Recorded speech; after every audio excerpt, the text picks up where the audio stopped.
profess to them, I never knew you. Depart from me that work iniquity. Therefore whosoever heareth these sayings of mine and doeth them. Hello, welcome to Line by Line Bible Studies. We're continuing our study in the book of Matthew. We're picking up in chapter 7. We're going to read into 8, but we're going to start a little bit before where we're at. Just a bit.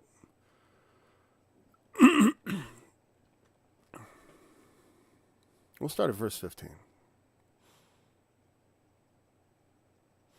Beware of false prophets, which come to you in sheep's clothing, but inwardly they are ravening wolves. You shall know them by their fruits. Do men gather grapes of thorns or figs of thistles? Even so, every good tree bringeth forth good fruit, but a corrupt tree bringeth forth evil fruit. A good tree cannot bring forth evil fruit, neither can a corrupt tree bring forth good fruit. Every tree that bringeth not forth good fruit is hewn down and cast into the fire. Wherefore, by their fruits you will know them. Not every one that saith unto me, Lord, Lord, shall enter into the kingdom of heaven, but he that doeth the will of my Father which is in heaven. Many will say unto me in that day, Lord, Lord, have we not prophesied in thy name? And in thy name have cast out devils? And in thy name done many wonderful works? I need to pause. I'm going to sneeze. Wait. No, it's going to go away. 1 second. On that cliffhanger.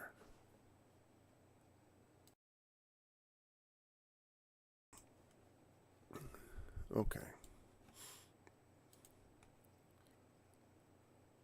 And then I will profess unto them, I never knew you. Depart from me, ye that work iniquity. Therefore, whosoever heareth these sayings of mine, and doeth them, I will liken him unto a wise man, which built his house upon a rock. And the rain descended, and the floods came, and the winds blew, and beat upon that house. And it fell not, for it was founded upon a rock. And every one that heareth these sayings of mine, and doeth them not, shall be likened unto a foolish man, which built his house upon the sand. And the rain descended, and the floods came, and the winds blew, and beat upon that house. And it fell, and great was the fall of it. And it came to pass, when Jesus had ended these sayings, that the people were astonished at his doctrine. For he taught them as one having authority, and not as the scribes. I may spend the whole time on that, but let's read more anyways. When he was come down from the mountain, great multitudes followed him. And behold, there came a leper, and worshipped him, saying, Lord, if thou wilt, thou canst make me clean.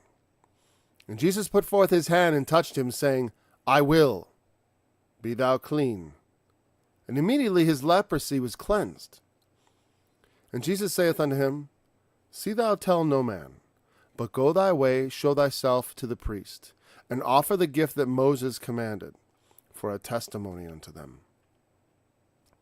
And when Jesus was entered into Capernaum, there came unto him a centurion, beseeching him, and saying, Lord, my servant lieth at home sick of the palsy, grievously tormented. And Jesus saith unto him, I will come and heal him. The centurion answered and said, Lord, I am not worthy that thou shouldest come under my roof, but speak the word only, and my servant shall be healed. For I am a man under authority, having soldiers under me. And I say to this man, Go, and he goeth. And he goeth. And to another, Come, and he cometh. And to my servant, Do this, and he doeth it. When Jesus heard it, he marveled, and said to them that followed, Verily I say unto you, I have not found so great faith, No, not in Israel. And I say unto you, that many shall come from the east and west, and shall sit down with Abraham and Isaac. And shall sit down with Abraham and Isaac and Jacob in the kingdom of heaven. But the children of the kingdom shall be cast out into outer darkness. There shall be weeping and gnashing of teeth.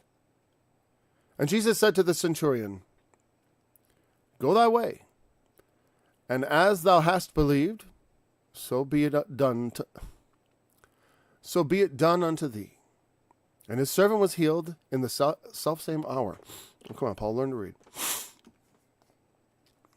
And when Jesus was come into Peter's house, he saw his wife's mother laid, and sick of a fever.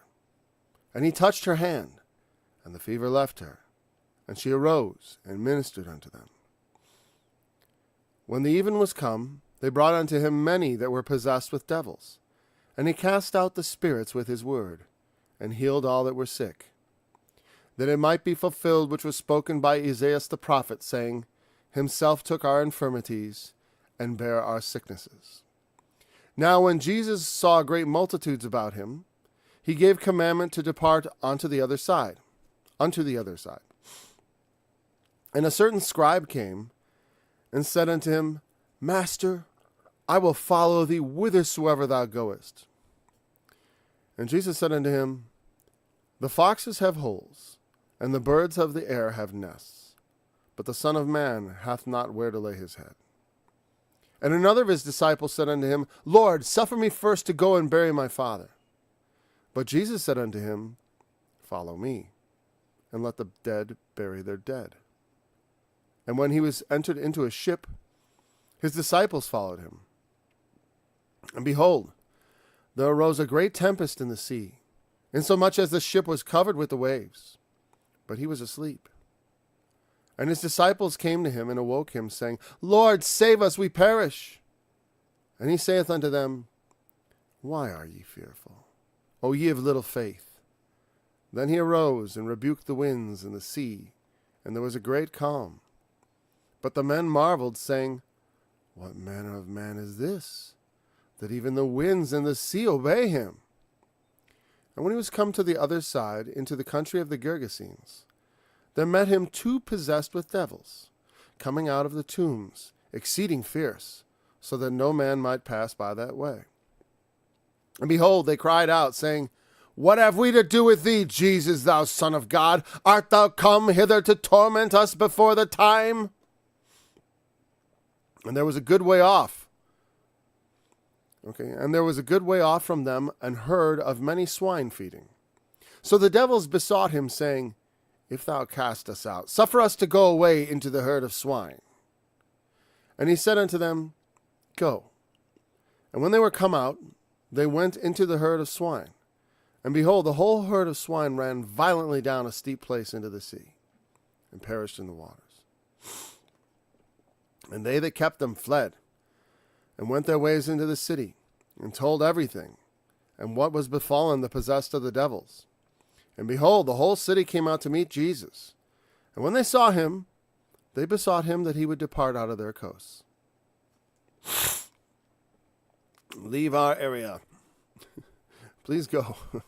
Please go.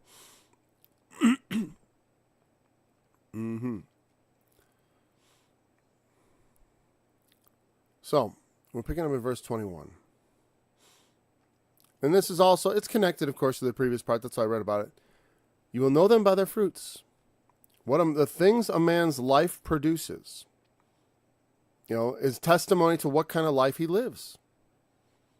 Whether it be a life reborn, in Christ, unto good works, or whether it's a life lived selfishly and self-servingly, and serving evil things, and bringing forth evil fruit. And that is the manner on which we are not. It's a strange thing, because we are saved by grace. But that doesn't mean suddenly the way you live your life is meaningless. You know, it offends me deeply that dispensationalists will literally just erase all the words of Jesus. It's very wrong. There's no way an apostle is going to come along later and write out stuff that's going to void, and Paul doesn't. It's their own letter of the law, legalistic reading of Paul's writings. So they read in Romans 10:9 that if you confess with your heart, if you believe in your heart, if you confess with your lips Jesus Christ the Lord, and believe in your heart that God raised him from the dead, you will be saved. And they say, that's all we got to get people to do. If we could just get them to do that, they'll be saved. And they proceed along that lines when they preach the gospel. You see Billy Graham, they'll tell people to come up and commit their lives to the Lord and do these things. And a lot of people end up recommitting their lives to the Lord because they do it at some point in the past and they didn't mean it, or they kind of meant it, but they weren't able to stick by it. And I think part of the problem is that they don't know what it means. Because a lot of times they leave them half-baked. They don't tell them the whole thing. It's not, he expects us to bring forth fruit. This gift is not no strings attached. It's free in that you can't earn it. And there's nothing you can do to earn it or to pay for it. But you do have your reasonable service to offer your body as a living sacrifice and such. He laid his life down that you could live forever. You accepted that as a covenantal relationship. Well, your Lord has a few things he'd like for you to do. And he's laid them out here very clearly. And then once again, he becomes very clear. Hey, not everyone that calls me Lord. And Paul concurs with this. It's only in a few verses taken out of context and read legalistically in the same manner that Satan reads the Psalms, apparently. Like when he talked about the angel, he'll give his angels charge over you, no matter what. And so you can just still believe in Jesus, and no matter what, you're saved. So no matter what. Not no matter what. It's the same thing with the angels. It's not no matter what. You live a life of rebellion against Christ, he's going to tell you he doesn't even know who you are. I can imagine, someone who's nominally, they don't really believe, but they go to church. They figure they're part of it. They're like, well, I guess by the rules I'm saved, right? Monday through Friday, they're at their business, ripping people off, defrauding people, doing their normal thing, just giving it their all, serving themselves, serving their own, being dishonest, unfruitful to God, fruitful to themselves, and then, and they participate in stuff at church. Surely they do. They give to church. They go to church. They even participated gave a few dollars to a few missionaries, a few dollars to someone feeding the homeless or something like that. Right? They've done some works. So they feel pretty good about their Christianity, right? Well, like I said, the Lord has a way. When we have faith, we undergo various temptations and tests. It's just part of existence. You're going to be tempted. You're going to have tribulation in the world. There's going to be trouble come. And that's where the truthful nature of your faith is going to be revealed in times of difficulty. It's like when it's easy to believe, everyone's a believer. If it's fashionable, right? When it's easy to believe and it's fashionable, you get lots of people glomming onto the church, and glomming onto the believers, and trying to be part of it. The carpenter encouraged the goldsmith, and he that smote with the hammer, him that smote with the anvil. I forgot there's a different verb there. He that swung the hammer with him that smote the anvil, and they fixed it with nails that it should not be moved. I've always looked at that as, who raised up the righteous man from these? You can look at it in Isaiah. It shows how, the idea of from the time of Abraham to the time of Jesus, people turn religion into, even the true religion of God, into a form of idolatry, where they are performing the outward acts. Like he said in the beginning of Isaiah, I'm full of your burnt oblations. I'm full of your fat of fed beasts. Take away from me all these things. your new moons, your appointed feasts, my soul hates. All these religious things that were dedicated to Yahweh, he absolutely hated. And why? He says, your hands are full of blood. I'll tell you what, in America, our hands are covered with blood. Our hands are covered with blood. We partake in the blood of many people.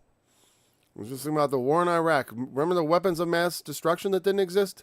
That was a pretext on which to go to war and killed hundreds and hundreds of thousands of Iraqis. You know?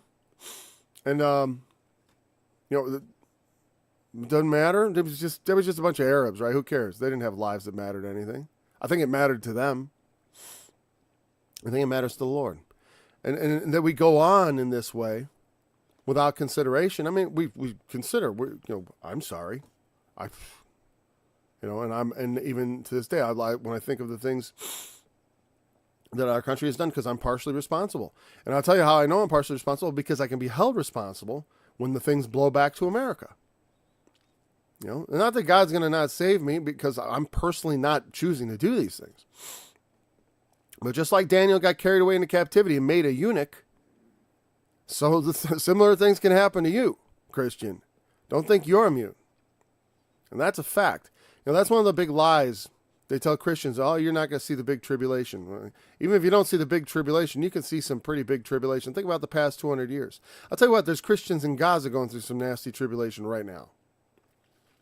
There were Christians in Iraq going through horrible tribulation a few years ago.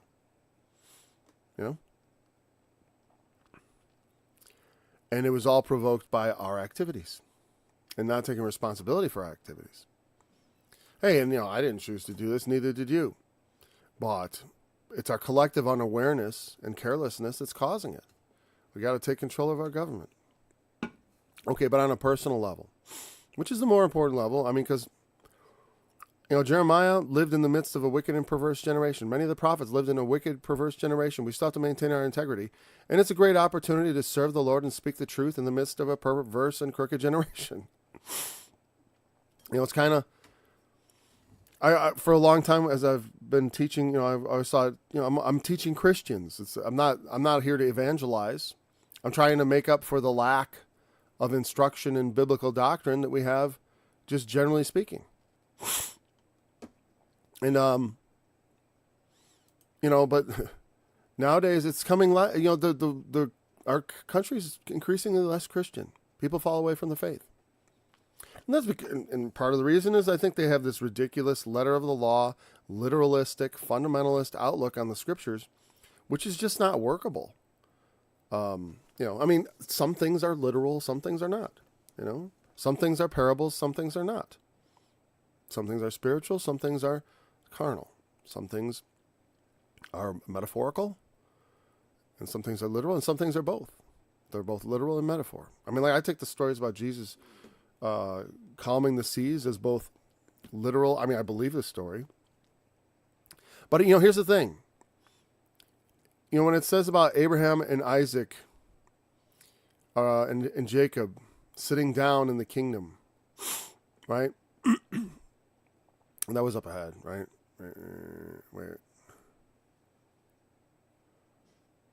No, that's coming up. Oh, that was never mind. That was in the next chapter when we're talking about. But when it says that, to me, it's like, if someone told me, you know what? I just can't believe the stories about Jesus walking on the water and stuff like that, But I do believe everything he taught. As far as I think we should live our lives the way Jesus said. Give to him to ask. If we all did that, the world would be a better place. They're closer to the kingdom than a lot of Christians. Believing in the stories is not like this magic thing. They're like, oh, I believe it's real. It's not just believing it's real, because the demons also believe it's real. As we saw in chapter 8, right? They believe it's real. They believe in the power of Jesus. But they do not do what he says. That's why he says it's about those that hear these sayings of mine. It's not just that you hear him and call him Lord. It's that you do what he says. You put it into practice. And it's all there. It's all part of the law. Not that you can't be forgiven. You can be forgiven making mistakes, not completely fulfilling the righteousness of God, which Jesus himself only was able to do, you'll be forgiven that. All manner of sin men will be forgiven. Even those after you believed. And it's like, because it's like, hey, we have weak frames. But if we live a life in denial of those things, like actually of full contradiction, of total hypocrisy, that they're not going to be saved. They're going to be told that he never knew them. It's not like you didn't. That's why I say you don't lose your salvation. You never had salvation in the first place, is what he says to them. Like I said, that falls in line perfectly with the way I believe. Because salvation is God's work. He does the work. People who wind up coming to him on the judgment day saying, we did all these works, in your name. Obviously they're in some doubt because they know they've been up to some other stuff. Yeah. Hey, but we took the mark of the beast. Sure, we took the mark of the beast, but we also cast out devils and prophesied.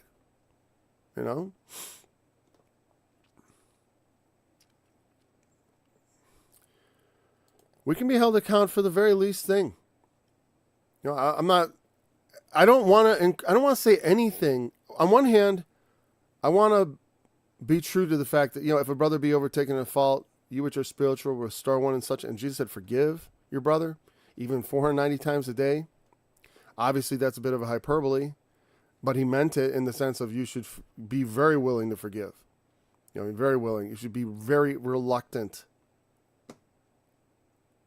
Especially when someone's repenting, I think you're obligated.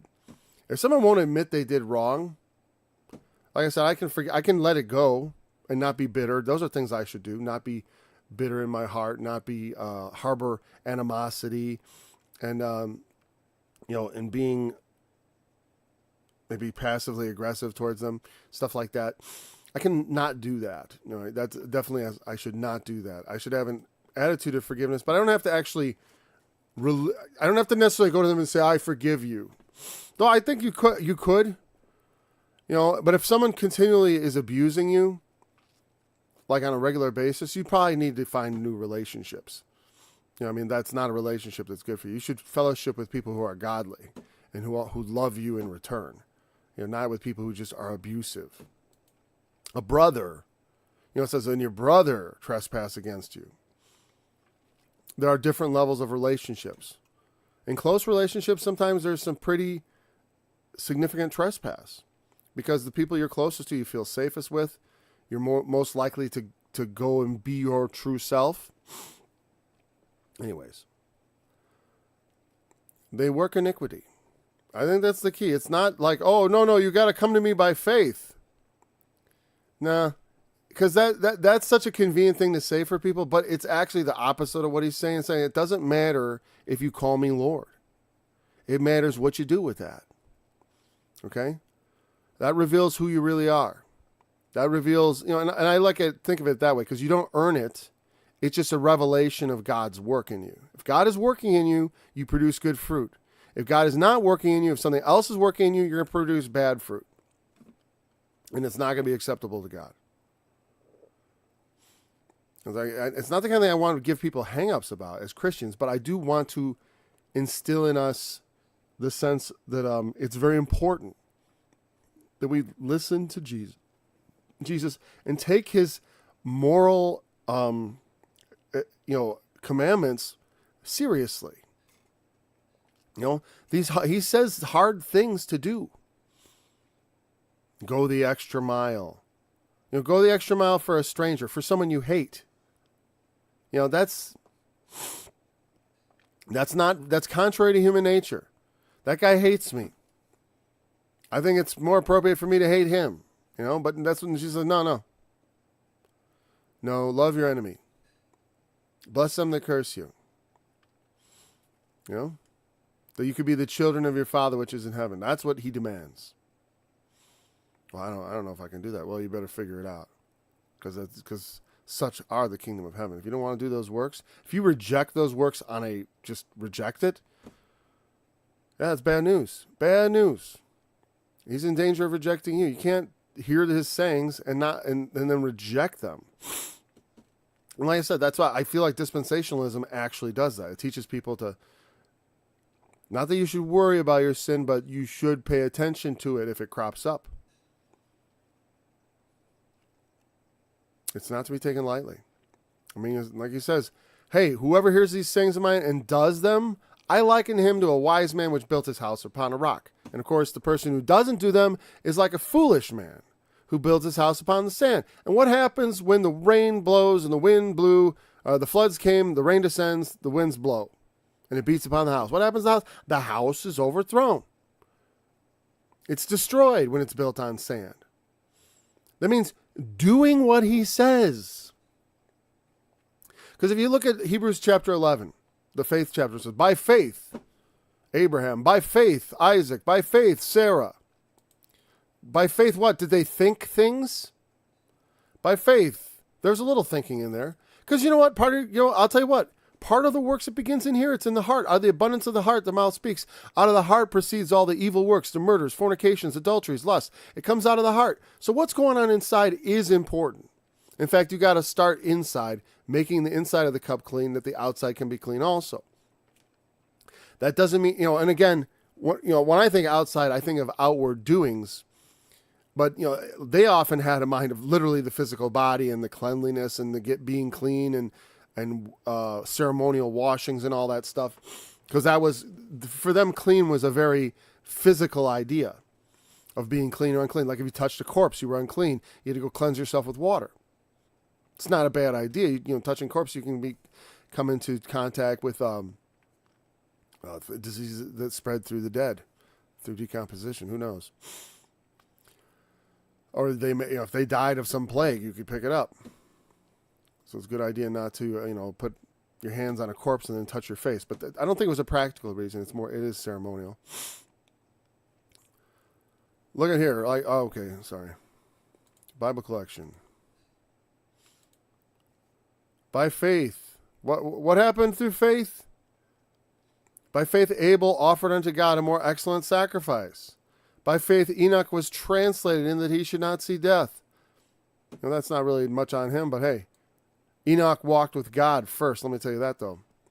By faith, Noah, being warned of God of things not seen, he didn't see him yet, so he had faith, and what did he do? He moved with fear.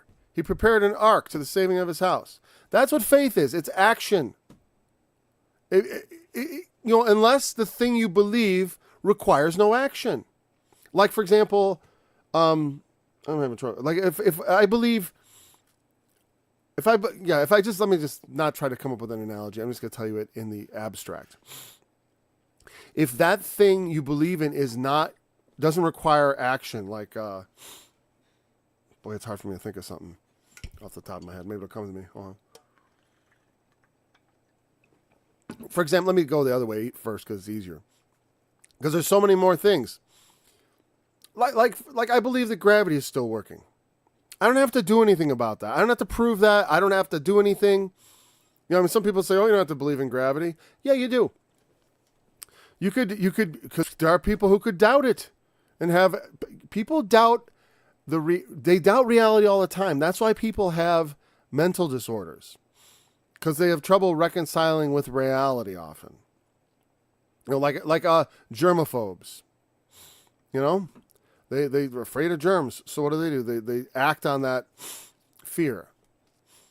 And so many things, like when Jesus says, oh, do this, do that. When you have a relationship with someone like that, do this. He says to do all these things. And then he says to believe in me. Believing in him is not divorced from doing what he says, because he clearly says, do what I say.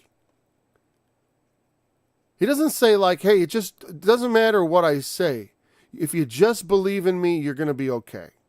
You just got to believe I'm the Son of God. And here's the thing. And because there's lots of scriptures that say that basic truth, which is true, that all you need is belief. But belief is not this do-nothing thing that just sits in your head. Like the knowledge that Jesus Christ is the Son of God is a belief that demands action. It demands action. It does not allow for sitting on your rear end doing nothing about it. It does not allow for that. That's why he even told the parable of the talents, where he's like, hey, this guy had one talent. He buried it in the earth. And then he came back and had the talent. And I was like, hey, what are you doing? Didn't you know I expected a return on my investment? To paraphrase. But he did. By faith, Abraham, when he was called to go into a place where he should, after receiving an inheritance, he just stayed home. No, he obeyed. He didn't just stay home. Well, I believe the promise. I'll get the promise. I don't have to do anything in regards to it. You know? By faith, Sarah received strength to conceive seed. Now that's less of something doing something, right? She received strength to conceive seed. That's an example of faith that you don't have to do much about. All Sarah had to do was wait for God's promise. Okay? Sometimes things work like that. Faith can be like that. Right? It says here, it reads into her, she judged him faithful. She believed. That's good. Like I said, it depends on what you believe. Do you believe the Sermon on the Mount? You know what I mean? Well, no, I don't think that's for me. That's for the works era. I live in the age of grace. That stuff is all about grace. And in Paul's writings, you will find nothing different. It is only in the isolated, like John 3:16, for God so loved the world that whosoever should believe on him should not perish but have everlasting life. And then people just say, oh, all you got to do is believe. Yeah. But what do you believe in? The content of your belief is very important because it dictates what you have to do about it, if anything. Sometimes you don't have to do anything about your beliefs. Sometimes you do. Sometimes you should. Like I said, if I get a weather report and it says there's a blizzard coming, and I believe it, but I don't do anything about it, I'm a fool. I'm a fool because there's a blizzard coming and I believe it. I said I believed it. You might even surmise that maybe Paul doesn't believe that weather report, or maybe Paul's lazy. Thou wicked and slothful servant, you knew I was an austere man, reaping where I did not sow. God doesn't really care. He expects fruit. And like I said, most of that fruit takes the shape of obedience to Christ. You're obedient to Christ, you're fruitful.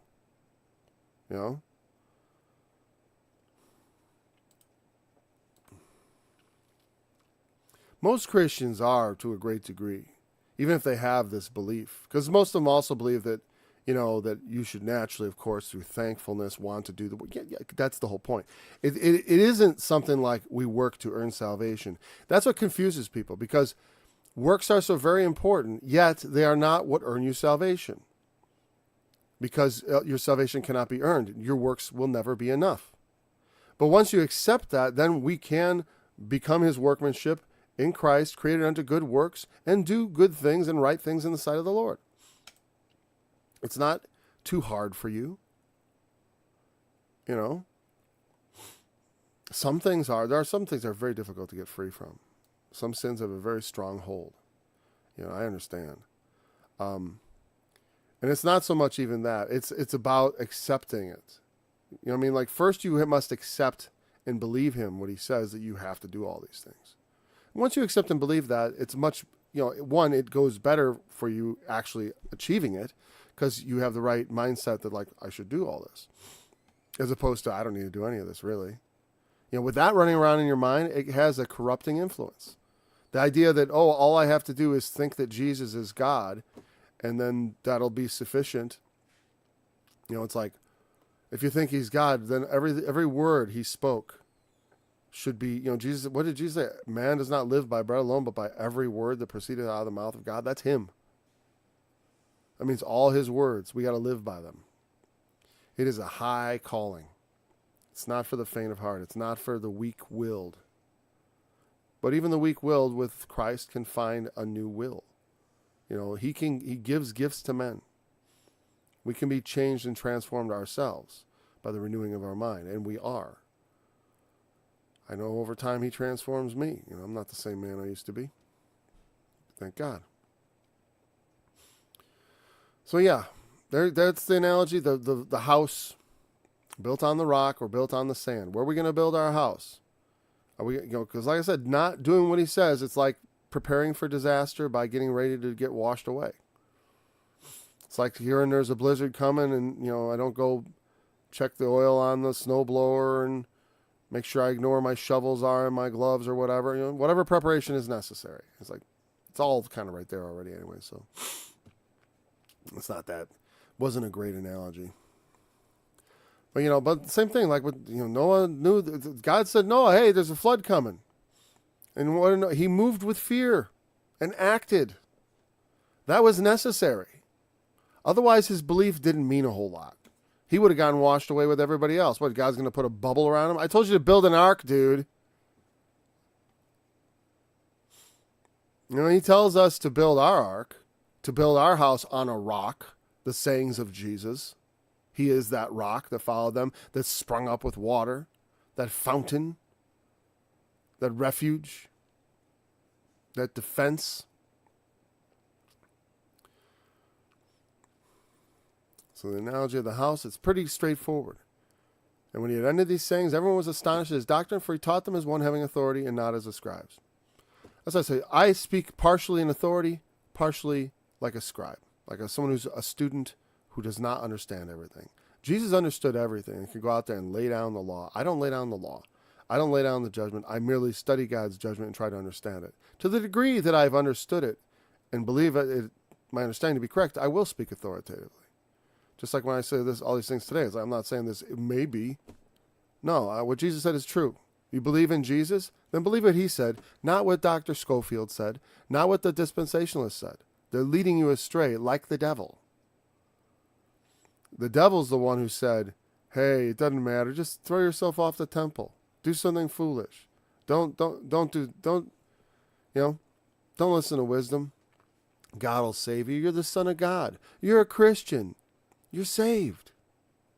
You can see that prostitute. You can do whatever you want. You can rip that guy off. I mean, come on, the Lord understands. You need the money more than he does. Right? How else are you going to afford your second home? How else are you going to afford your sports car? They don't know what they're doing. These idiots, if they're gullible and they're fooled, what's it matter? Besides, you believe in Jesus. He's on your side, right? Because you believe in him. Yeah, but does he believe in you? Does he believe in your faith? Jesus is going to believe in the faith of those who do what he says. Yeah, you're saved by grace through faith. You'll never hear me argue against that. Because like I said, it's not your works that save you. But your works will condemn you. Especially if you claim faith, but then just do everything as if you didn't believe a thing that Jesus ever said. I mean, it's one thing if you never heard what he said. Or like I said, you're like the thief on the cross. You got no more opportunities. If he decides to receive you, then amen, you are received. I'm not going to be bitter. I mean, gee, when 20 years ago when I was 30 years old, I could have been like that thief on the cross. I could have been crucified and get saved, and my walk is done. But I got to labor out here in the heat of the sun. All these long days. All those long nights. Doing the Lord's work. Ultimately not getting much of a different reward.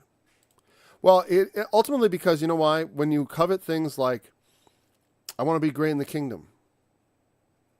Well, that requires a lot of service. Being great requires you be servant of all.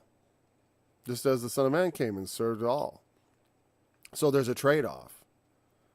You know what I mean? To be great in the kingdom, you have to often suffer many things.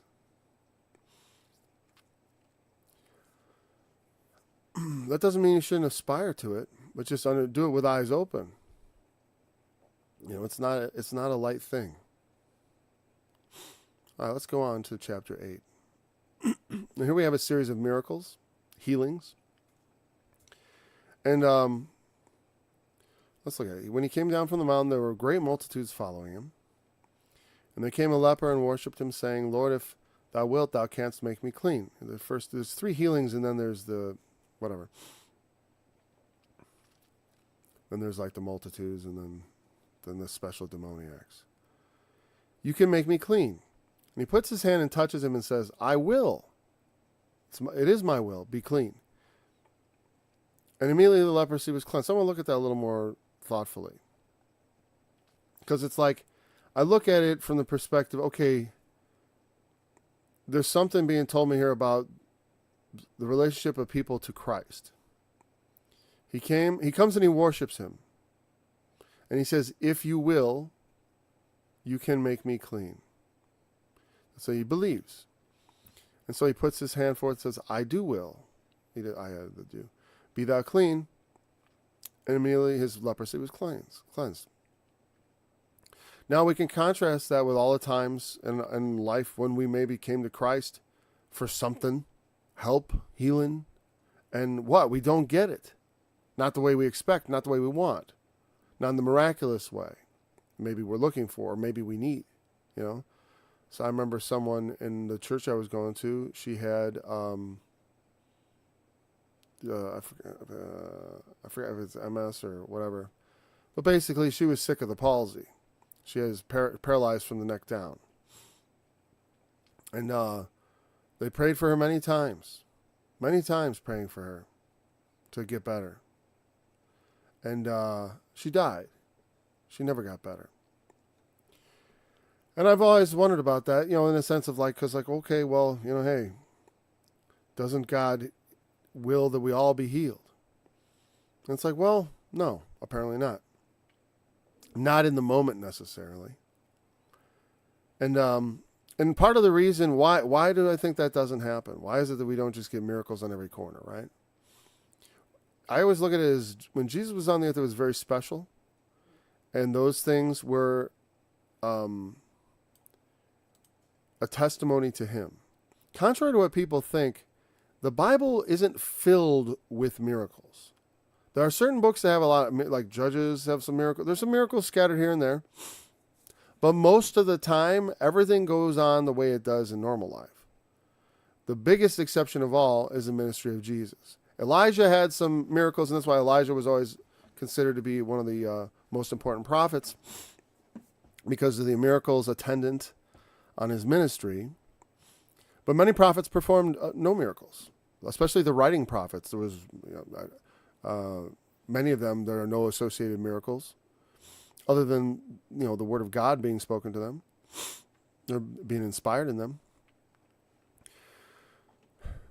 And part of it is this, that the world is constructed in such a way so that men will not believe.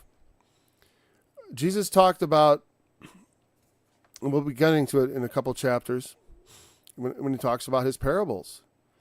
He said, I say these things, so I teach them in parables so that they won't understand. Because it's not given to them to understand. And if every time you walked into church, if every sick person brought there was healed, all the unbelievers would be like, wow, you know what? Even though we don't want to do right, even though we want to live sinful lives, and we want to take shortcuts and all that, even though all that's true, maybe we should pay attention because look at all these miracles. Jesus even said that. It's like, hey, believe me for the very work's sake. Now he says that, but they didn't believe him. Believe me that I am in the Father, and the Father in me, or else believe me for the very work's sake. For the works that he did. Believe me for the works. But what did Paul say? He said, we speak the wisdom of God, which God hath hidden in a mystery, which none of the princes of this world knew, for had they known it, they would not have crucified the Lord of glory. I believe miracles still do occur. They just don't occur mundanely. And seeing them happen in the scripture in such a condensed form, because, I have this theory that a lot of things, like the reason the Bible has a lot of what people call crazy stories, like the story in the end of Judges about Gibeah, when the priest and his concubine show up in the city. It's an awful lot like Sodom and Gomorrah. And they kill the girl after raping her all night and leave her on the doorstep. Stories like that, or like some of the things you read in Judges, Kings. There's some pretty gruesome tales.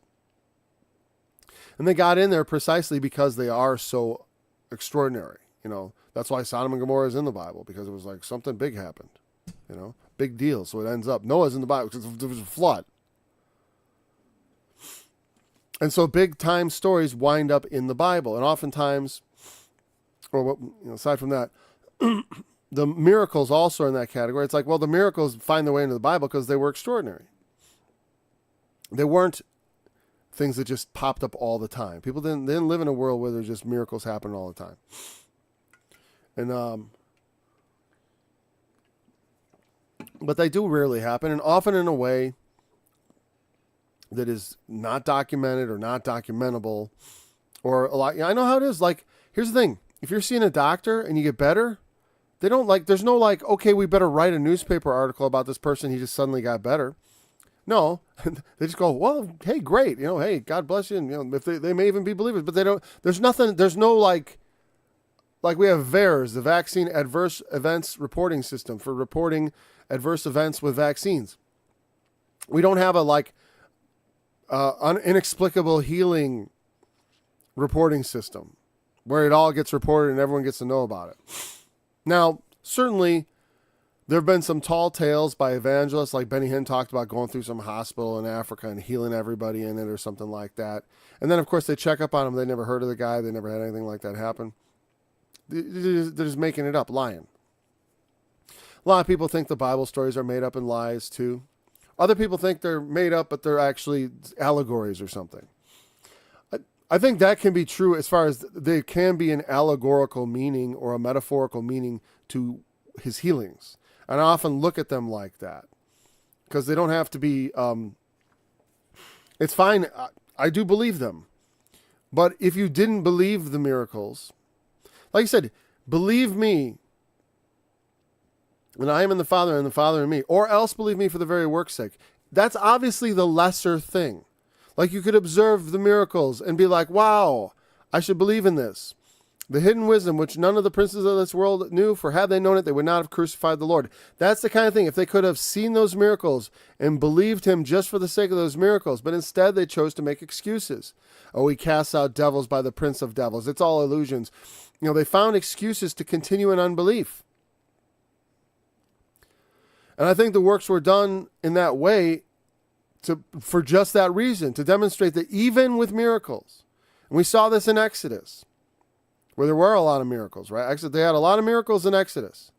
They still had all kinds of unbelief, and the whole generation that saw all the miraculous deliverance, none of them except Caleb and Joshua even entered into the promised land. Because in spite of being shown miracles, in spite of God telling Moses clearly, talk to the rock, he smote the rock, he wouldn't go in. And they didn't go in because they refused, because they didn't listen to the report of Caleb and Joshua, but rather, in fear, refused to enter the promised land when they were given it. They didn't believe. So, yeah, does God will for us to be clean? Well, he first wants us to be clean on the inside. And outside, yes, he's willing to make that too. But a lot of the times, the miracles in the Bible, like Jesus said to the man born blind, it wasn't for his sin or anybody else's sin. It's not a punishment from God. It's for the glory of God. He has blindness so that I can heal him right now, and it's going to be a big deal. That's what it's for. And a lot of stuff happens like that. A lot of the things in the world are there so that people will doubt. That seeing they may not see, and hearing they may not hear. And then they could go on in unbelief. Like I said, if they were happening constantly, people could constantly look to this thing and confirm, like, wait a second, it would build up. And the princes of this world would wise up and say, like, you know what? Though we don't fear God or man, we probably should fear God because he's at work and we can see it. But during his ministry, he came and especially showed these things, but it also demonstrated that one of the messages of Christ's miracles is in spite of all the miracles he did, many did not believe on him, and many still turned on him. People often think like, oh, if God would just show us a sign, he does show people signs. He does make miracles happen. Like when I was 19 and I cried out to the Lord in my distress because I thought I was going to die. And I said, if you save me now, I'll serve you for my rest of my life. You know, I had at least enough faith to know I had to do that. You got to perform your vows to the Lord. You can't make a deal with God and then turn your back on it. That's bad news. I knew that. It seemed at the moment worth it. And I remember, it was funny. I remember it was just how much changed. It was all of a sudden I was telling everyone I was going to become a priest. I was going to enter the clergy. And they were all confounded because that was not me. That was not me. I was the guy that could outdrink, outsmoke, outdo everybody. You know, I was still standing when everyone else was passed out. That's why I was mighty to drink wine, and that was my pride. But not so mighty. Even the mighty have their weaknesses. And the Lord used that to get to me, to get his hooks in me. You know? Let me nearly kill myself and then put myself into bondage to him. I have no regrets. Not for the Lord. I have my own regrets of my own, for my own decisions, my own actions, but I got no complaints against the Lord. He's been very good to me. In spite of, you know, the world being concocted in such a way to make my life hard, notwithstanding, I'm like, yeah, but you know what? It's like an easy life, a hard life. What's the difference in the end? If you've got life, you have a lot to be thankful for. And my life isn't that hard. Okay, it's just hard for me. It could be a lot harder. I could have no arms and legs, and then I would be trying. Yeah, you know, I was thinking that then people would hold me less responsible, right? Oh, he's got less to worry about.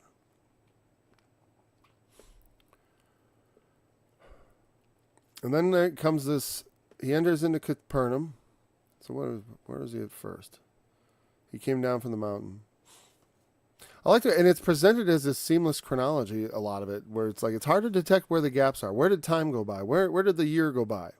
That's why my friend Mark Nutting, pastor, he was my pastor for several years. He really believed that Jesus' ministry was 1 year long. And if you look at Matthew, Mark, and Luke, it's very easy to get that impression. But then you go to John, and there's I wrote a whole paper on it, how there was like all these. I just looked at every time John used some sort of word that indicated the passage of time. I went through the entire gospel. I looked at all of those, and I just found that like it looks like about 3 years to me, maybe 2.5, something like that. But I could easily see how we get to 3 years of a ministry. And it's sad that became a point of contention between us. My point was not that we should, it's a 3 year. I was just saying, like, can we maybe not make so much noise about how long Jesus' ministry was and instead focus on the actual content of Jesus' ministry?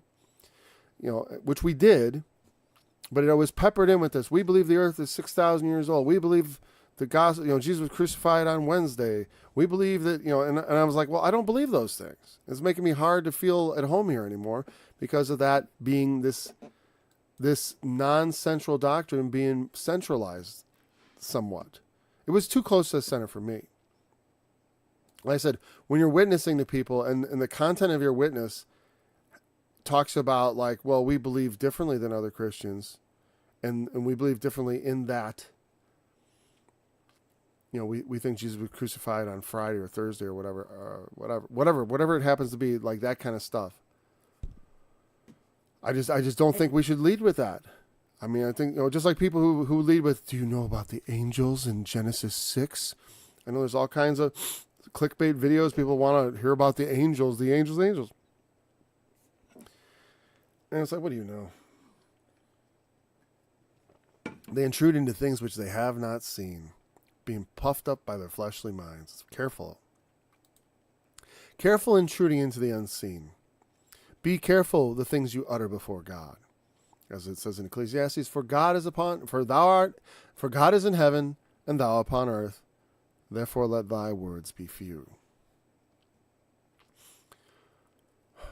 Grievously tormented. Okay, my servant, the centurion, we're going to wrap it up with the centurion. Oh yeah, we got plenty of time. He comes into Capernaum. There's a centurion beseeching him. Lord, my servant lies at home sick of the palsy, paralyzed, grievously tormented. Or as I used to say, grievously. And Jesus said unto him, I will come and heal him. Interestingly, because I assume this to be a Gentile, though I think it's possible because they were, I've heard from certain scholars, I don't remember which, but that oftentimes the Roman soldiers stationed in far-flung parts of the empire were actually recruited from more local people, or maybe, I don't know why Dacia popped into my mind. Dacia is modern-day Romania, and Dacia was decimated by the Romans, so it's not really going to work for this. But let's say you're in Asia Minor. Your Roman legionary might be Greek, I guess is the idea. Yeah, I mean, but the thing is, they also mentioned Cornelius, who was part of the Italian band, and that also sounds like an exception that proves the rule, because it was called the Italian band. These were actual Italians. They were, most Roman soldiers in the Far East were not Italians, and so this was the Italian band because they were actually from Italy. I was like that because I was somewhere. I have a fantasy them descended from Cornelius. I don't really believe that, but I think it'd be fun to find out. Because who knows? It's a long way back. He had, there's a lot of people that might have descended from Cornelius. He might be back there somewhere in my family. And my family comes from central Italy, well, in central eastern Italy, the lawless mountain regions of Abruzzi. That's whence my name cometh. Stringini, Squeezy. Mr. Squeezy's here, yes. He understands that being under authority means that he doesn't have to go and do things. He can just tell people to do things. And if he, there's a lot of backstory in this guy that we don't really know about. For one, he immediately calls Jesus Lord. That's kurios. It's a common terminology of respect to someone when like you call him, and he's just a common person. The centurion calling him Lord is a great step of faith. Just that he respects him as, for whatever, he hears these accounts of him. He might have been present at the Sermon on the Mount, and maybe he is a Jew who's serving as a Roman centurion, a Roman officer. That's not impossible. Paul was a Roman citizen, and there were ways, in service in the Roman legions could get you citizenship back in the day. And so oftentimes that would happen. And so his accounting of himself as unworthy, it's not obvious that a true Roman or an Italian would understand that, though Cornelius did. But with him, we get all this backstory that he was, he'd built a synagogue, he knew about the Jews and he had a love for them. And so he was a friend. This is a little different. We don't know the backstory. So it could be a Jew, it could be some other local, it could be a Roman. But he is a sinner, no doubt. Because, when he says, I'm not worthy that you should come under my roof. If a Jew was serving the Roman Empire, a lot of Jews would really despise that person. In that time, that would be very, just like the ones who served as tax collectors, they were despised. Publicans and sinners, people working for the public, the Roman government were considered scum by average people. It's not much different today, right? I mean, certainly not all, but, in a sense, like just there's a basic thing. Some jobs I don't think I could do. I don't think I could be a lawyer. There's very few kinds of lawyering that I think I could do without feeling I compromise my principles. I don't want to let the guilty go free. Though there's a bit of that, right? I mean, I do want the guilty to go free. I want me to go free. Anyway, so centurion was something that probably they thought, you serve. You're not serving God. You're serving the Romans, and so whether he's a foreigner or whatever, he's kind of not part of their society. And he recognizes this probably on a deeper level than we realize. Maybe he heard the Sermon on the Mount. It is in proximity there. And so whatever, he's heard Jesus preaching is my best guess. And which is why, or maybe he watched him heal someone. And he knows that, on a lot of levels, people understand that if God is going to listen to you, you know what I mean? Because God, because one of the things in the scripture, we know that God hears not sinners. Now, thank God he does. He does hear the cry of sinners. But also, he is not obliged to. And he is not obliged to hear anyone's cry, because there's no one righteous, no, not one. But those who are on balance, basically good, good men, the spirits of just men made perfect, they're basically just men with flaws. The effectual, fervent prayer of a righteous man availeth much. That's what it says. God is very likely to hear someone who's trying to do right. He's much more likely to listen to somebody, and they understand. And Jesus, the fact that he had such power to work these things, indicated to some people with eyes to see that here's someone who God hears. And if you have authority over sickness, which is the way Jesus' abilities are sort of portrayed, that he had authority over them. He was able to dispel them, to remove them. Like make your leprosy go away. And how did those things happen? We call them miracles. And let me say another word about miracles. We call them miracles because we don't know how they happen. That doesn't mean they happen in some way that breaks the laws of the universe. I don't believe that. There are only the laws of the universe that are known and the laws of the universe that are unknown. And the fact is, we don't know all the laws of the universe. We don't understand how this whole thing works. We don't understand, there could be a whole underpinning structure that we aren't even able to observe. And so when God, and not that if God did things, I just think that whatever God does make sense when you understand how he makes all things work. Because the world that he's already made makes sense and can be understood by the way things work. And I just think that when you go to miracles, it'll go that way all the way down. I mean, it's going to be understandable once you have access and understanding. So it's just a question of the unknown. Miracles are things that happen that we can't explain. Maybe they could be explained. Maybe they're not a very difficult thing to explain at all from the perspective of the divine. But we call them miracles. Like Jesus walking on the water. Miracle. The iron swimming. Miracle, right? Now, only because it's not the way things usually work. But the idea that, it can never work that way, well, that's not necessarily true. We don't know. Just like we can't raise the dead, right? But we know that at one point, all life came from stuff that wasn't alive, right? God took the dirt of the ground, scraped it together, and made a man out of unlife. Life came from unlife. That's contrary to what we know about nature. You know what I mean? Dead things don't get back up and walk around unless they got some sort of parasites in them or something or whatever. There's certain zombie effects, right?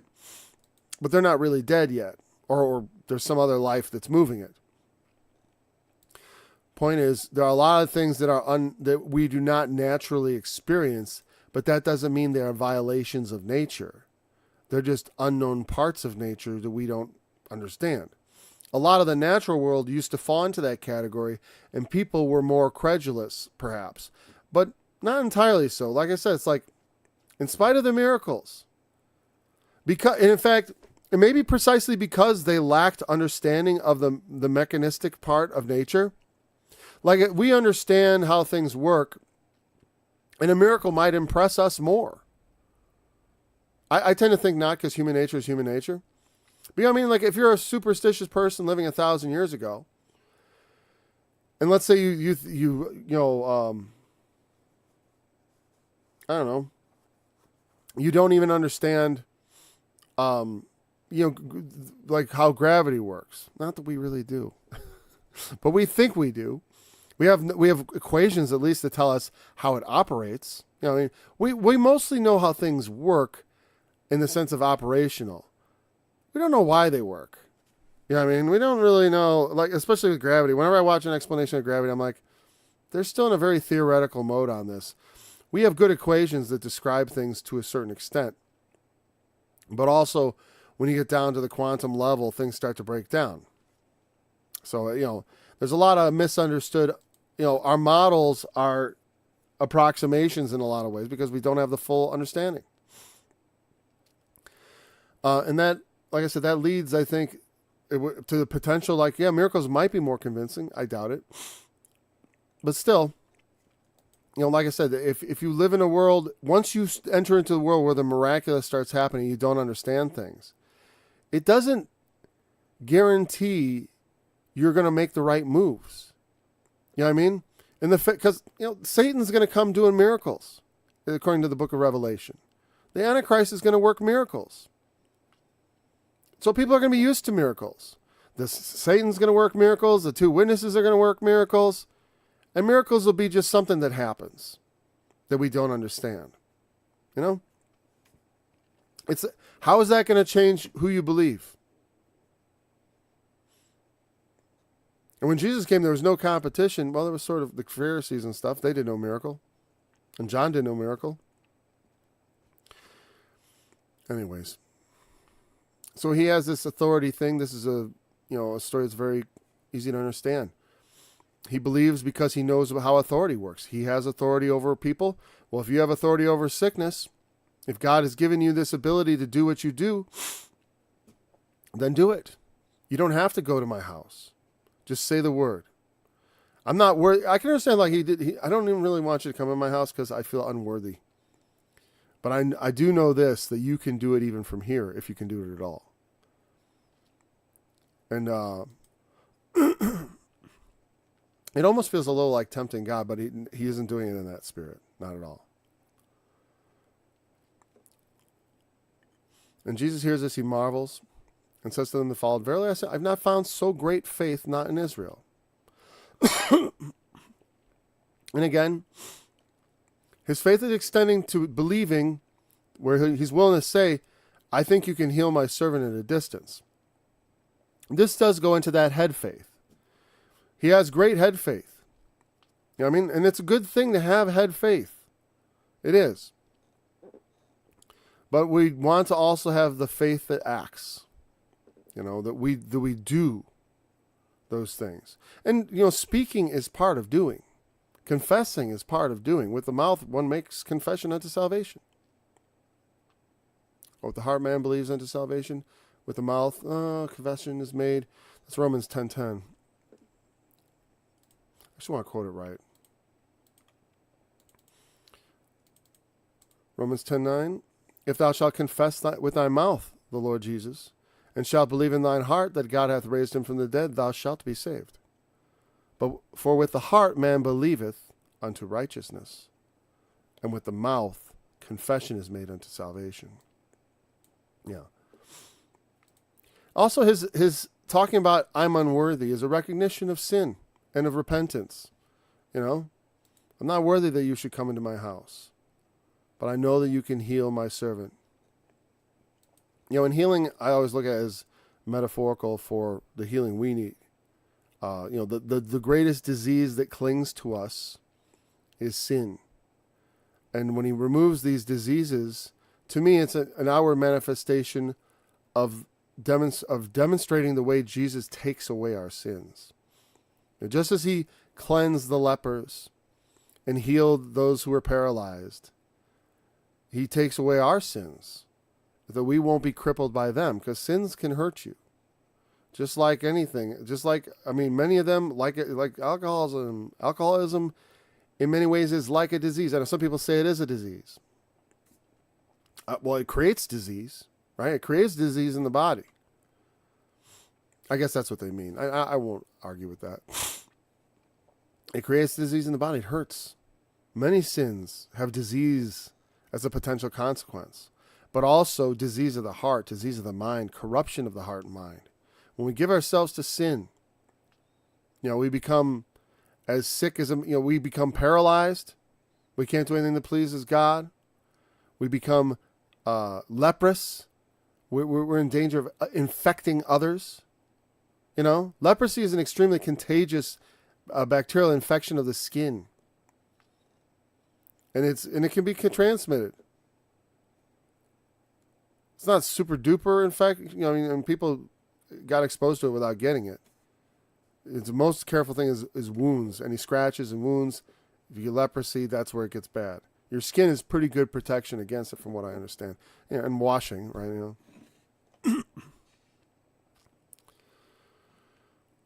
I've not found so great faith. No, not in Israel. So then again, this one is not. I should have remembered that. A Gentile. It was still worth considering all those other things, because when we go through the text, we consider, who are these people? What are they saying? Why? What is their motivation? Not in Israel. Notice here that Jesus considers the people who live in the land of Judea in his time, the Jews, they are Israel. I make this point because when I came out of the church, my original teaching ministry that I studied with years ago, one of the teachings was that the lost sheep of Israel were not those people Jesus was preaching to, but were like the Europeans or something that he hadn't gone to. Like when he says, "I am not sent but to the lost sheep of the house of Israel." I remember my teacher being like, "He was sent to the white folks." He didn't say it like that, but that's basically what he meant. But it's clear throughout the New Testament that the Jews and Israel are used interchangeably. Now, in the modern era, I don't think that's so. Jews would be Jews ethnically, but Israel was the commonwealth, the place where their nation was established. And today there is a nation of Israel. But you understand, not all nations are created equal and all the same. And it's like there's certain standards for nations. Like how they should operate, what they should do. How they should. You know what I'm going to do? I don't want to short shrift this. We're going to start at verse 10 because I have to go. I'm up against a hard scheduling thing, and this is it. So, anyways, thanks for joining me. I'll be back again tomorrow. We'll pick it up here. I really want to talk about these verses. So we'll pick it up in the middle of the centurion. We'll start reading in chapter 8, verse 1. Anyways, until then, remember the testimony of Jesus is the spirit of prophecy, and he is the fulfillment of the law. Every tree that bringeth not forth good fruit is hewn down and cast in the fire. Not everyone that says to me, Lord, Lord, shall enter into the kingdom of heaven, but he that doeth the will of my Father which is in heaven. And it will say to me in that day, Lord, Lord, have we not prophesied in thy name, Lord, Lord, and in thy name have cast the devils, Lord, Lord, and in thy name have we wonderful works. Then I will profess to them, I never knew you. Depart from me, that work iniquity. Therefore, whosoever heareth